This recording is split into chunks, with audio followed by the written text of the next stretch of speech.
I think we all felt an edge rusher was the biggest need they had.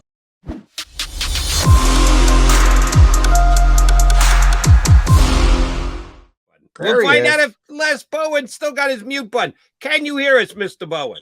I can, yes. Yes. All right. I lost the connection there a couple of times, but I'm back now. So, all right. All right. Good to see you, Les. Let's get right to it. Robert Quinn, your thoughts. Big splash for the Eagles. It is a big splash, and I'm not surprised.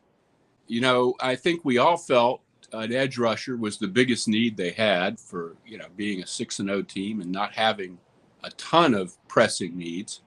And he's a name that's been on the market at a reasonable cost.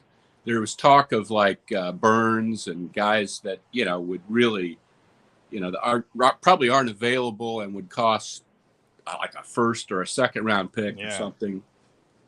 I didn't think they would do anything like that. But of the people available at a fourth round draft pick kind of level, he's certainly the main guy. And I'm glad they got it done, and I think it'll help quite a bit.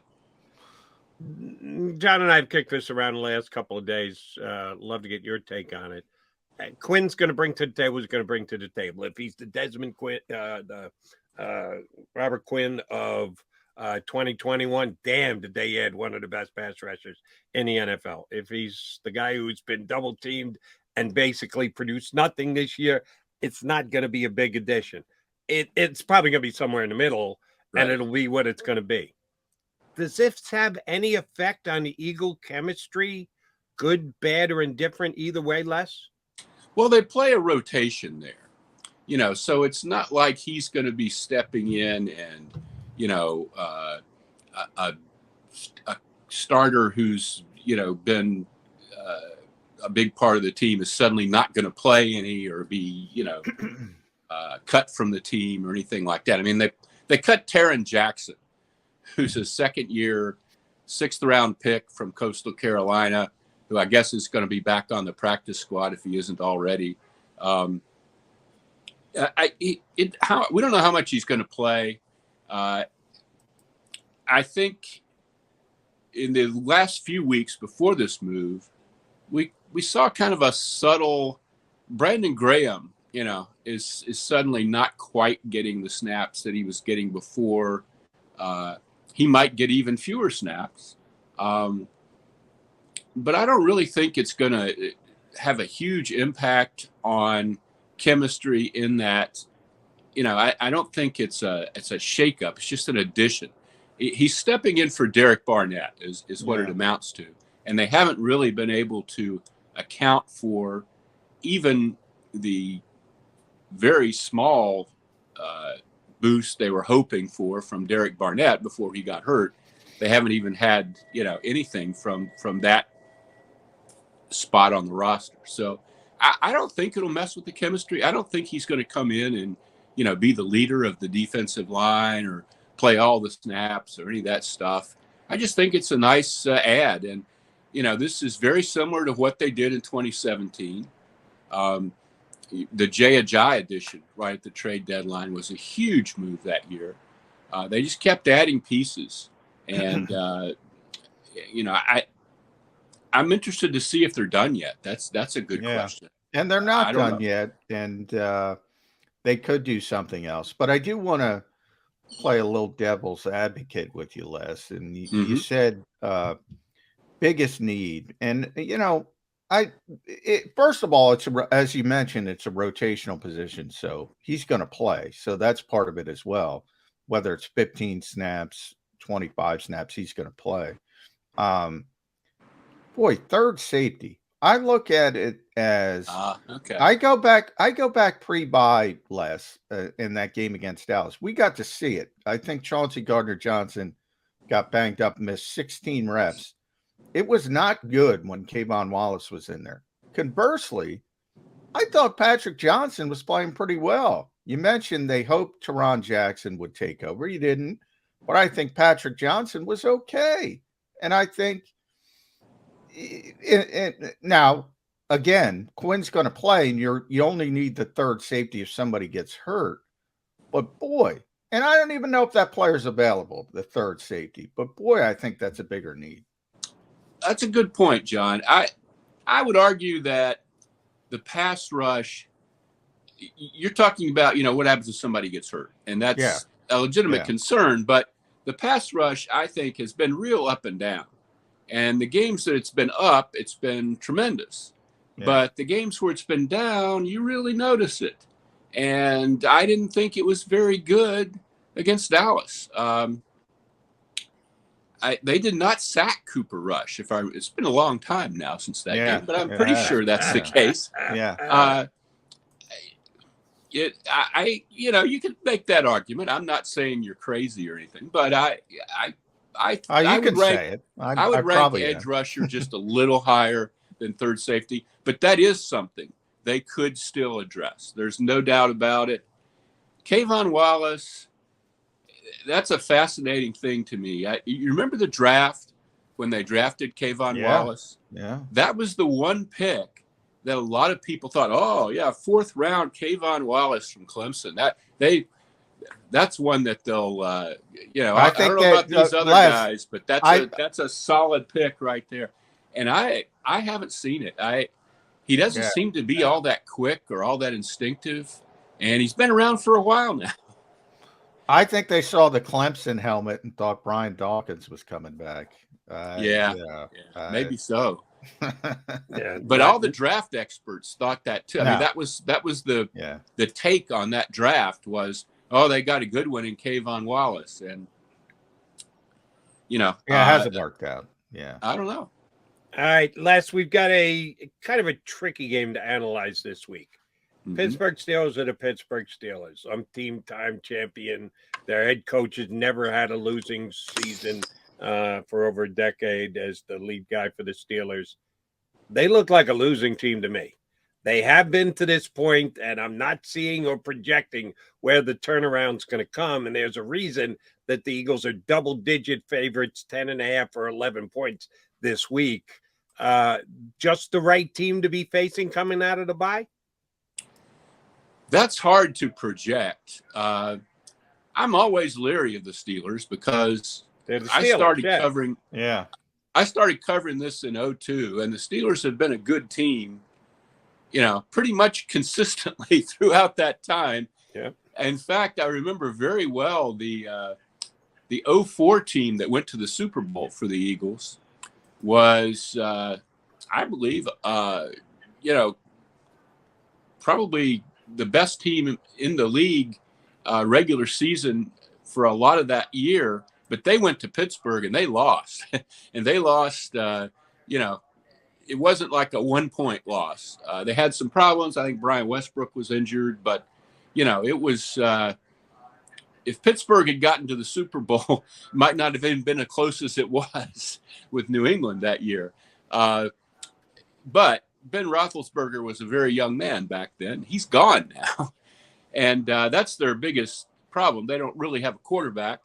And I don't think, even though they're an organization that has drafted well and done an amazing job of staying near the top for years and years, I think that's dropped off. I don't think they have man for man the kind of roster that you're used to seeing from the Steelers, the kind of defense you're used to seeing from the Steelers.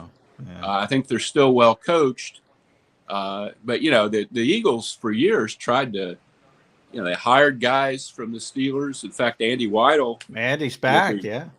Andy's coming back for this game. I don't know what to make of the Steelers. The Eagles are going to lay an egg here sooner or later. They're not going to go unbeaten. Is this the week? I can't tell you I have any premonition that it is. I just think they ought to be able to outscore this team. It looks like an easier game than the last couple have been, frankly. Yeah, but it always amazes me with the Steelers. You bring up, since you've been doing it, Les, which is basically covering the Eagles since the turn of the century. But you can go back to 1969. That's when Chuck Knowles showed up. And ever since then, they had 3 head coaches. Yeah. They've all won Super Bowls. Mike Tomlin, in my opinion, will someday join Chuck Nolan, Bill Cowher in the Hall of Fame. Oh, I think he has to. Yeah. He's never had a losing season. This would be his first, and I believe this is 16 for Mike Tomlin. In all of that, though, with all that success and the 6 Super Bowl titles, which is a record, and all that success over that entire frame, Les Bowen, they have never beaten the Eagles in Philadelphia. Now, they rarely come here, but because it's Halloween season, I think it's 9 straight. That's kind of spooky. With all that success, they can't beat the Eagles in Philadelphia. They always beat them at Pittsburgh. Yeah, I was just going to say that the Eagles don't ever go to Pittsburgh, but yeah, it's that is bizarre. There have been years. I'm trying to remember what year it is right now. I wish I had all my books in front of me, but there was a year when the Steelers were really good and the Eagles weren't, and the Eagles played a tremendous defensive game. Trent Cole, I want to say, sacked Roethlisberger for a safety or something like that. It was a long time ago, but you're exactly right. Of course, they do not play here very often. They don't as play an here AFC. You would think they would, in terms of Pittsburgh being in Pennsylvania, but they do because they're in the AFC, it just doesn't happen. Yeah. But this should be a win. I want to see how Nick Sirianni's team comes out of the bye. I really felt there was a danger going into the bye that he's done a wonderful job of keeping everybody focused and not thinking about the 6-0 and not thinking about how good they are. And they had a lot of time there to sort of hear what people were saying about them and get excited about, what they've done. And I just wonder if they've come back with a real strong sense of task, heading into this game. I guess we'll see. You're right. Anytime a team comes off a bye, you wonder what their next game is going to be like. Hey, Nick Sirianni's 1-0. Now, last year's bye wasn't until like December, so the timing of it is significantly different. I don't know if the two compare or contrast all that well, but I've always believed that Nick Sirianni is a guy who's as on task as they come and narrow focused. If the Eagles come out and lay an egg here, do we lay it at Sirianni's door for not having him prepped and ready to go against a lesser roster as of right now? Oh, yeah, I think you certainly would. And it's an interesting situation, and one I don't think I've seen before. They have an early-ish bye, so they're coming off that early-ish bye, which they didn't really need quite yet. And they have 2 games in 4 days. And that's going to seem very abrupt to these guys. Yeah. At least they're playing teams that they should beat. But that's a bit of a stumbling block there, if you ask me. It's going to seem by next Wednesday or so, it's going to seem like, things went from 0 to 60. Last one from me, Les. I want to talk about the rest of the NFC. We saw it again last night with Tampa Bay kind of struggling as a whole. Mm-hmm. Not the NFC East, man. As good as the Eagles have been, the Giants keep winning. They're 6-1. Dallas wins. The only team they lost to is the Eagles with Cooper Rush, but Dak Prescott is back. That's a very good defense. They're 5-2. They have no room to slip up in this division. Did you see that coming? No. God, nobody did. Nobody in the world saw that coming. It's amazing. And the Giants, I don't want to be, I don't want to seem provincial when I say this, but I don't believe in the Giants. I believe in their defense, and I believe in Brian Daboll. And I think the new GM and Daboll are going to really get things straightened out there. That should be one of the top organizations in the league. It was for many, many years, and I think it will be again. However, I think the record is BS right now, frankly. They've had games that they should have lost. I almost think it can work against them because even if they end up with a fancy record this year and make the playoffs, I don't think they're going to beat anybody in the playoffs.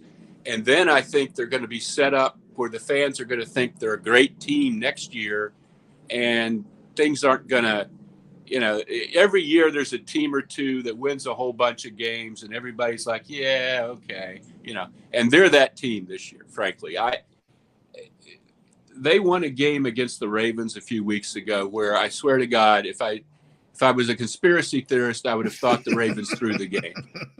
It was ridiculous. They had no business winning that game. And it just, they seem to be everything breaks right for them at the end of games.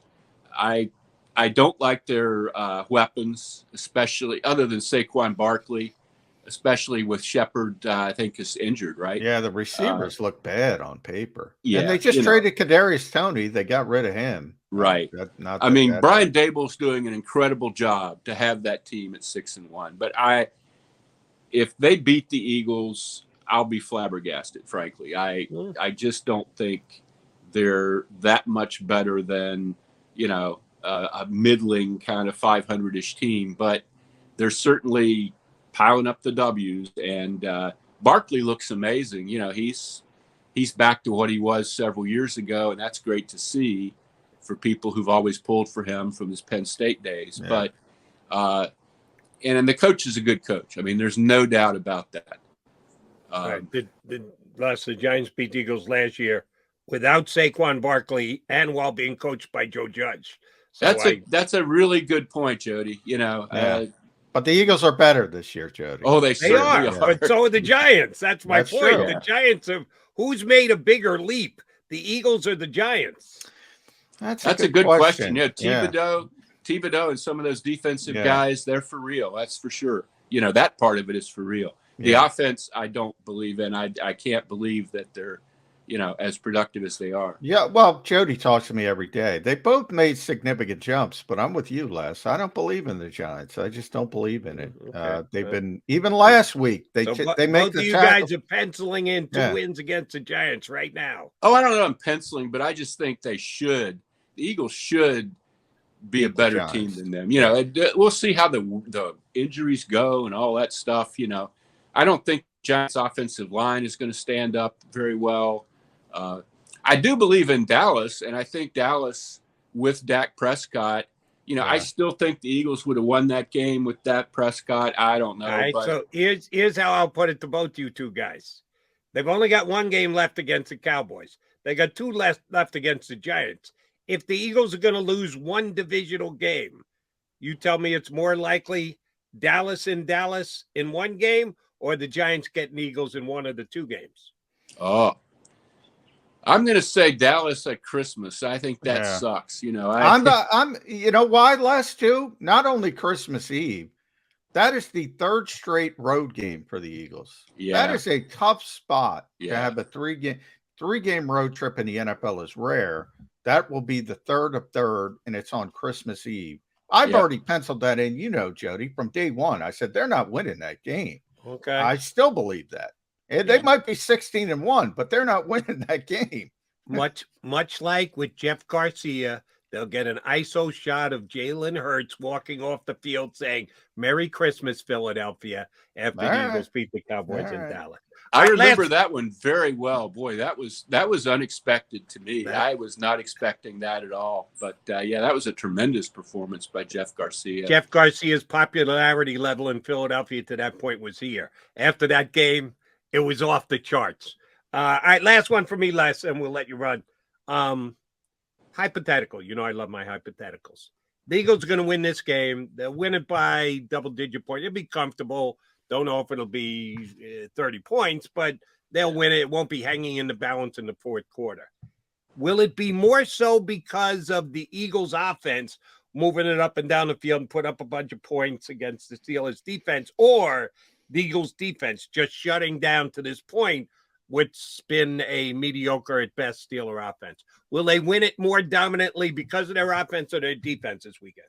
Boy, good question, Jody. I had not thought about that. I'm going to say defense because I just don't think that offense is any good. And, I think that's if the Steelers can't score, then that's going to make it hard for them to win. I'm going to say the defense might be more the focal point of this game. All right, Les, we need to ask you because I know saw your tweet this week that you and NJ.com have parted ways.